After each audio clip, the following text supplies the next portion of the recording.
você vê os melhores momentos da partida.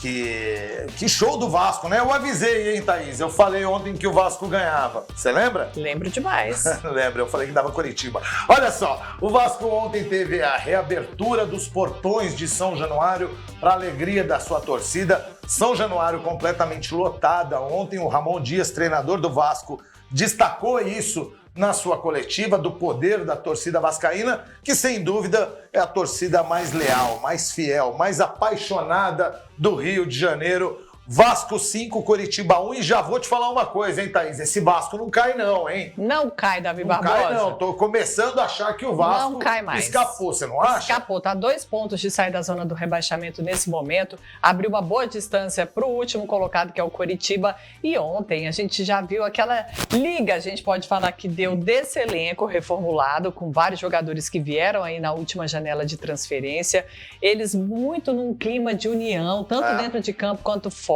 né, Davi? Aquela alegria do futebol, com comemorações legais, igual o Pirata lá. Isso, a torcida imitando, né? Isso é futebol. Isso é que move a paixão popular, Thaís. Agora sim, o Ramon Dias, treinador do Vasco, encontrou o seu esquema ali ideal, né? O Payet ontem foi titular, o francês. E aí o Vasco, lembrando, tá a 2 pontos de sair da zona, só que tem um jogo a menos. Esse jogo a menos vai acontecer na segunda-feira, contra o América Mineiro, que está uma posição abaixo do Vasco. O jogo é em Minas, claro, tem a dificuldade por ser fora, mas o Vasco tem uma baita oportunidade de sair dessa zona do rebaixamento. E aí, olho aberto para Bahia e também Goiás, que são os times que estão ali beirando o Z4, porque o Vascão não cai mais, não. Um olho aberto, igual o Veguete, o Pirata. A torcida fazendo assim. É isso aí. Nossa, eu imagino o torcedor do Goiás agora e do Bahia, o pavor que está sentindo ao ver o Vasco. Porque assim, o Vasco foi saco de pancadas, Thaís, durante todo o primeiro turno. Motivo de chacota. Chegou a ser o último colocado, mudou treinador, chegaram alguns reforços.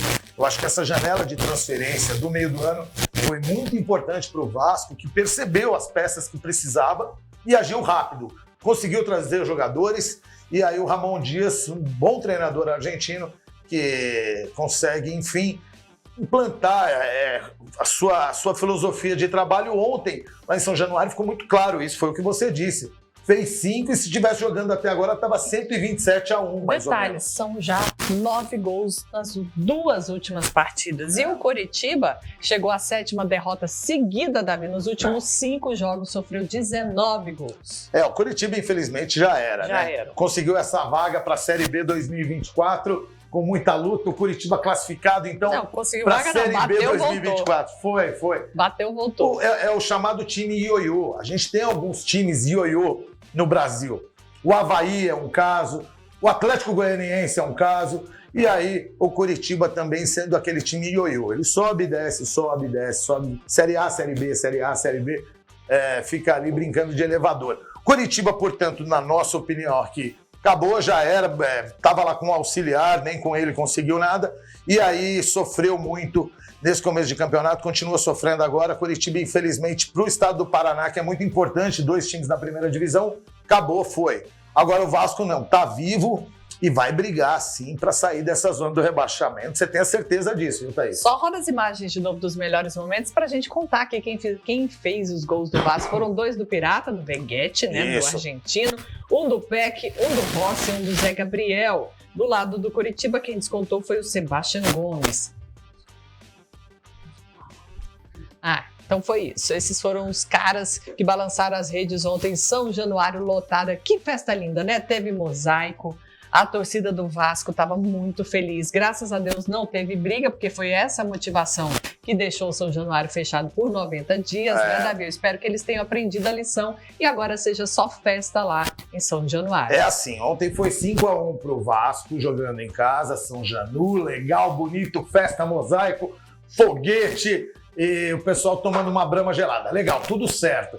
O que não pode é, se fosse 5-1 pro Curitiba, fosse o contrário, quebradeira, protesto, invasão, objetos atirados no gramado, porque foi exatamente por isso que o Vasco ficou tanto tempo sem o seu estádio. São Januário é um alçapão, é um estádio acanhado, é um dos últimos estádio mesmo, não arena, do futebol brasileiro. Penso que só São Januário e Morumbi são dessa maneira, o Morumbi, lógico, muito Não, maior. mas é bem maior, cabe 60. Né? Não, mas assim, eu digo de ser atmosfera de estádio, porque todo mundo hoje é arena, né? E muda um pouco até o perfil de quem frequenta. Ontem em São Januário você via muitas famílias, muitas pessoas que de repente não iriam se fosse no Maracanã com ingresso a 200 conto.